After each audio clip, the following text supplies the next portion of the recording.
Hi everyone. इस video में हम डिस्कस करेंगे कॉग्निजेंट जेएनसी के पूरे एग्जाम पैटर्न और इंटरव्यू क्वेश्चंस के बारे में। और उसके बाद हम हर सेक्शन के लिए एक डिटेल में वीडियो भी लाएंगे, तो आगे भी इसको लेकर वीडियोस आती रहेंगी जिससे आपकी प्रिपरेशन अच्छी हो जाए। स्टार्ट करते हैं। सबसे पहले क्या होगा, तो सबसे पहले होगा एक ऑनलाइन असेसमेंट।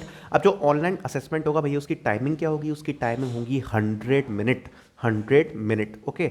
मतलब 1 आवर 40 मिनट आप बोल सकते हो। अब इसमें क्या सेक्शन होंगे? 3 सेक्शन होंगे, क्वांट, लॉजिकल और इंग्लिश। क्वांट के सेक्शन में भैया कितने क्वेश्चन आ रहे होंगे? क्वांट के क्वेश्चन में क्वांट के सेक्शन में क्वेश्चन आ रहे होंगे 25। आपके रीजनिंग के सेक्शन में क्वेश्चन आ रहे होंगे 35। और इंग्लिश के सॉरी, इंग्लिश के सेक्शन में क्वेश्चन आ रहे होंगे 20। तो इस प्रकार से अगर आप काउंट करोगे तो 35 प्लस 25 कितने हुए आपके? 60 प्लस 20 80। 80 क्वेश्चंस टोटल होते हैं। और कितना टाइम आपको दिया जाता है? आपको टाइम दिया जाता है 100 मिनट्स का। तो सबसे पहले आपको ये टेस्ट क्लियर करना होगा। अब भैया हम इस पर कितनी क्वेश्चंस कवर करें जिससे हमारे सिलेक्शन के चांसेस बढ़ जाएं? तो देखो, अगर मैं आपको बताऊं तो अगर आप 55 से ऊपर के क्वेश्चंस अगर आप सॉल्व कर पाते हो तो आपके चांस बन जाते हैं कि आप इस टेस्ट को क्लियर कर लोगे। आप बोल सकते हो हाँ मैं श्योर हूं कि मैं टेस्ट क्लियर कर लूंगा, अगर आपने 55 से ऊपर के क्वेश्चन सॉल्व कर लिए हैं। ठीक है। इसके बाद आपका एक कम्युनिकेशन टेस्ट होता है। अब भैया कम्युनिकेशन टेस्ट पे क्या होगा? तो वो कम्युनिकेशन जो टेस्ट है वो बेसिकली ईजी टेस्ट है, ज़्यादा डिफिकल्ट नहीं है, आपकी इंग्लिश जज करने के लिए है। और इस टेस्ट में काफ़ी कम लोग ही बाहर होते हैं, कम लोग ही होते हैं जो बाहर जाते हैं जिनकी इंग्लिश काफ़ी ज़्यादा ख़राब होती है। अगर आपको थोड़ी बहुत इंग्लिश आती है, आपका कम्युनिकेशन स्किल ठीक ठाक है अगर इंग्लिश में, तो आप इस टेस्ट को क्लियर कर लोगे। इसमें आपका रीडिंग, राइटिंग, कॉम्प्रीहेंशन, ग्रामर सारे सेक्शन होते हैं और 45 मिनट्स का टेस्ट होता है। अब इस टेस्ट को डिटेल में समझाने के लिए एक अलग से वीडियो आएगी। इस वीडियो में मैंने नहीं बता सकता क्योंकि काफ़ी डिटेल में आपको बताना पड़ेगा कि बेसिकली आपको कैसे आंसर देने हैं, कैसे क्वेश्चंस करने हैं। लेकिन ये ज़्यादा मतलब इतना डिफिकल्ट नहीं होता है, मैं आपको ये पहले ही बता देता हूँ। ऑनलाइन टेस्ट क्लियर जो सबसे फर्स्ट वाला टेस्ट है, अगर पूरे कॉग्निजेंट की बात करूँ तो वो क्रैक करना ही सबसे डिफिकल्ट है ऑनलाइन टेस्ट। उसके बाद तो सिलेक्शन में ज़्यादा दिक्कत नहीं आती है। अब आगे बढ़ते हैं। तो कम्युनिकेशन टेस्ट के बाद होगा आपका एक इंटरव्यू। अब ये इंटरव्यू में भैया क्या प्रिपेयर करना है? तो देखो, कॉग्निजेंट ज़्यादातर क्या फोकस करती है कि आपके रेज्यूमे में जो लिखा है वो प्रिपेयर करना है। और दूसरी बात, बिहेवियर क्वेश्चन सबसे ज़्यादा इंपॉर्टेंट हो जाते हैं। किस प्रकार के क्वेश्चन पूछे जाएंगे कि सबसे पहले tell me about your name, ठीक है, yourself, tell me about yourself, ठीक है। किस सब्जेक्ट में आपको इंटरेस्ट है? कॉग्निजेंट क्यों ज्वाइन करना चाहते हो? अगर आपका कोई टीममेट लीव पे है तो आप कंपनी को कैसे मैनेज करोगे? आपका फेवरेट एकेडमिक सब्जेक्ट कौन सा है? ठीक है। आप प्रेशर को कैसे हैंडल करोगे? क्या आप रिलोकेट कर सकते हो?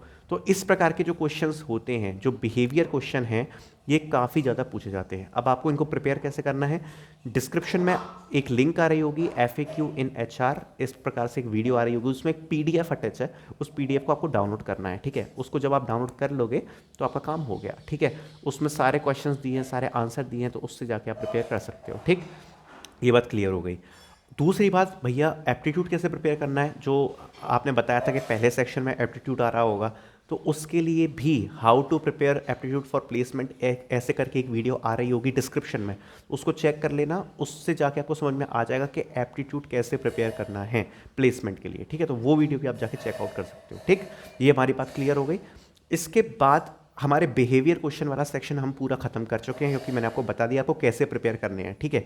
दूसरी जो इंपॉर्टेंट चीज़ आ जाती है वो आती है प्रोजेक्ट्स। प्रोजेक्ट्स कैसे प्रिपेयर करने हैं? तो प्रोजेक्ट्स के लिए बेसिकली अगर आपने बनाए हैं तो आपको उसका ओवरव्यू आना चाहिए। ये नहीं कि आपको उसके कोडिंग पार्ट आना चाहिए कि कोड मैंने क्या किया था, कैसे किया था, वो मैटर नहीं करता है। आपको ओवरव्यू आना चाहिए कि मैंने कौन सी लैंग्वेज यूज़ करी, क्यों यूज़ करी, कोई दूसरा टेक स्टैक क्यों नहीं यूज़ किया, वो टेक स्टैक क्यों बेटर था, ये प्रोजेक्ट क्या सॉल्यूशन दे रहा है, इस प्रकार के क्वेश्चंस, ठीक है।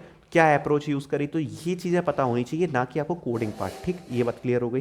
दूसरी बात, आपने अपने रेज्यूमे में जो भी प्रोग्रामिंग लैंग्वेज मेंशन करी है उसके बारे में आपको पता होना चाहिए।